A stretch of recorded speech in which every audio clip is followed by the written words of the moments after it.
All right, let's talk open guard for a minute.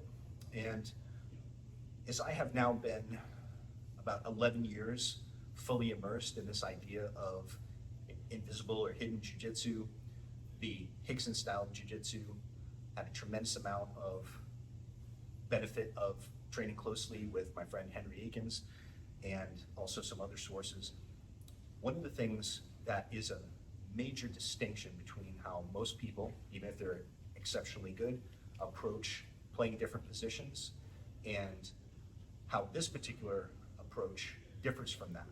And honestly, even if you had the exact same ability in terms of outcome, like I'm able to match up with somebody and submit them 3 times in a certain time period, even if that is equal with the two approaches, there's no question that one is more efficient. And so I'm just going to share this as it relates to open guard, because if you start to get this concept, it can really start to change things for you.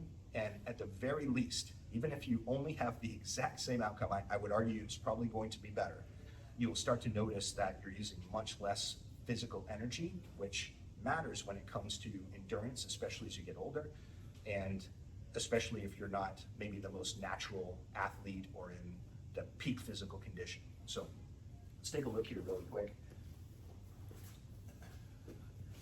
So let's say I'm playing an open guard situation, and whether we're talking gi, no gi, it doesn't really matter. Obviously, just a difference in my grip opportunities if we're talking about a gi. But from here, if Steve is not, my opponent is not holding me down, then understand you always have the ability to get up. What now people are talking about a whole piece of the game called wrestle up. But there's no reason, there's nothing saying that I have to stay down here on my back or even on my butt. I can start to get up. Get up could mean wrestle up into them to try and take them over, reverse the position, or get up as though we're doing a technical stand-up and get away, create more distance. So the moment that your partner realizes they have to hold you down, because if not, I'm going to start to get up, then that means they have to commit weight and pressure to you. And that's good for them if they get ahead of you with their weight-based pressure passing. The problem is, nobody, no matter how good they are, if I have a good control with my legs, is able to simply pass me without using their arms at all. Even though he wants to maximize his body weight and have his arms just be helpers, he does need to involve his arms. And that means that every time his arms or his head, meaning his neck, come into this space before he gets chest to chest to me, anytime he's coming in chest to hips, chest to belly, he's in the danger zone. And so the paradigm shift here is, instead of thinking that I always need to have multiple points of control, meaning both of my legs and my arms, instead what I'm thinking is I just control my opponent with my legs, and then my arms are always free to start snatching up their limbs or their neck when it comes into the danger zone, okay?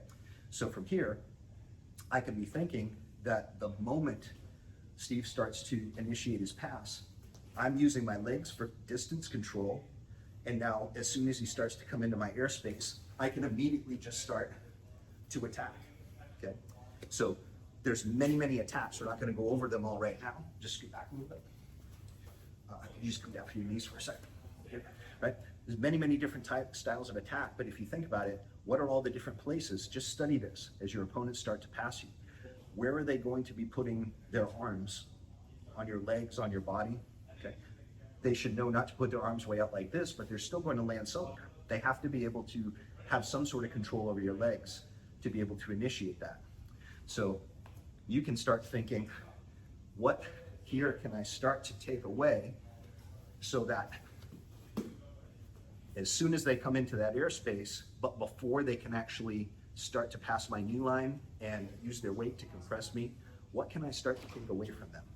And then this can really start to change the entire tenor of your open guard game, make it much more simple, but extremely effective, and all without using more energy.